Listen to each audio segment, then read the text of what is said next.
Tablets have really impacted our classroom already because our students began working with the Edmodo app. They're able to go on and see assignments. We post links to activities that we've done during the class period. In addition, students have responded very positively to Edmodo. They post a lot of their own pictures. If they find websites or links that might be helpful or informative to other students, they'll also post that on Edmodo. Many students who are absent will post to Edmodo asking what they missed that day, and then other students in the class are able to give them an idea of what we had done, and that reinforces the knowledge that of the students who are already here for the lesson. Edmodo, to me, seems like that is my virtual classroom. It's when you come in, check Edmodo.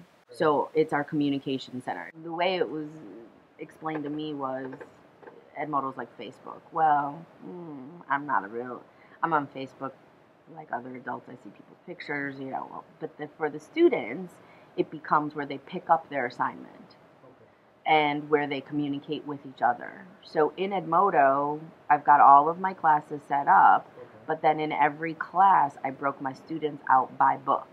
And it took 10 seconds to set them up by book. I did it while they were getting in groups working on something. I'm like, who's in Homeless Bird? Raise your hand. And they raise their hand, and I put them in that group. Edmodo has also had a huge impact on the amount of homework completion throughout the class. Many students complete their homework on Edmodo on the bus ride home. They complete it during the night whenever they have a chance to because they have the Edmodo app on their phone as well. Homework completion has definitely gone up since we started using Edmodo in the classroom. I was able to post a lot of motivational and interesting articles on Edmodo, so my lower struggling readers are more interested in reading, and it motivates them to continue reading, so their vocabulary acquisition's growing, their comprehension's growing. With Edmodo and Notability, I can give them an article in less than 2 minutes. It happened the other day in class, a student, when I was showing them reputable sources, one of the students said, well, here's my question, and it was about marriage customs in India.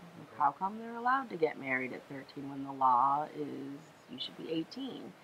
So we showed her, instead of Googling, you could go to National Geographic or PBS, go straight to the source.